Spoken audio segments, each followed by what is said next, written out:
Exactement. Vous avez souvent prédit des catastrophes et celles-ci ont souvent eu lieu, mais dans votre chronique, oui. Souvent, je prédis des catastrophes pour créer les conditions pour qu'elles n'arrivent pas. Dans votre chronique des Échos, il y a 10 jours, cette phrase, la décennie 2020 pourrait être celle de l'effondrement universel des démocraties.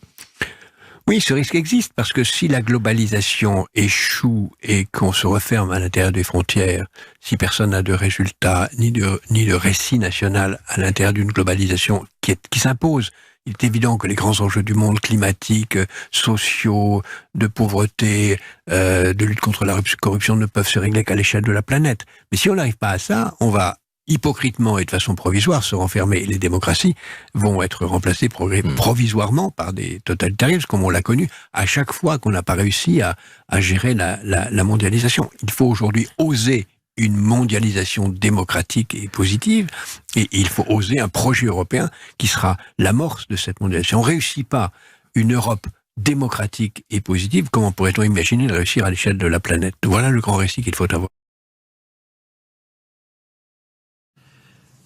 Ce qu'il faut éviter, c'est qu'après la crise, on considère que nous avons vécu une parenthèse, qu'après la crise, on soit victime d'amnésie et que tout reparte comme avant. Ça, ce n'est pas possible.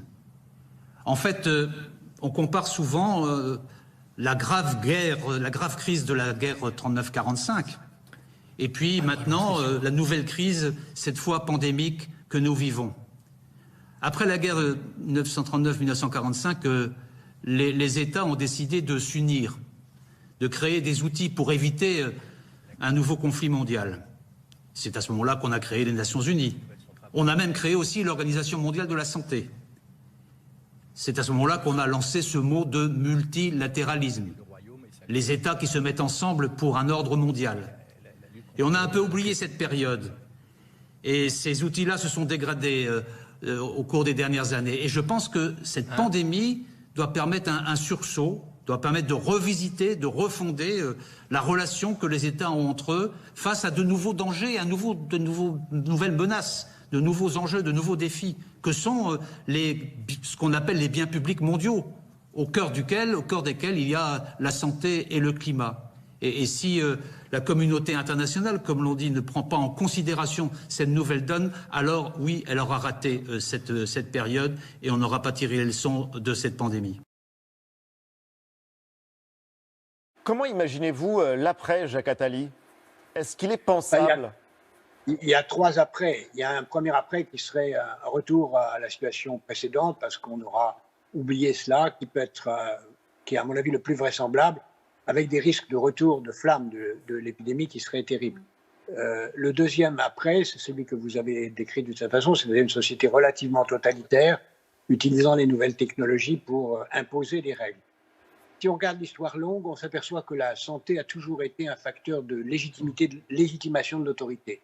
Il y a eu d'abord une légitimation de l'autorité sur le religieux, puis une légitimation de l'autorité sur le policier, qui a été le principal garant contre les épidémies, puis à partir du 19e siècle sur le médecin englobant la raison, l'argent et tout ce qui est notre société d'aujourd'hui. Je pense qu'on bascule progressivement, est-ce que ça va aller vite ou pas, j'en sais rien, vers une nouvelle légitimité de l'autorité qui sera à la fois technologique et empathique. Si elle n'est que technologique, elle est dictatoriale. Je pense que la vraie légitimité des politiques, c'est être empathique à l'égard des autres, de leurs contemporains, c'est la moindre des choses, mais aussi empathique à l'égard des générations futures. C'est ce que moi j'appelle l'économie positive, celle qui travaille dans l'intérêt des générations futures.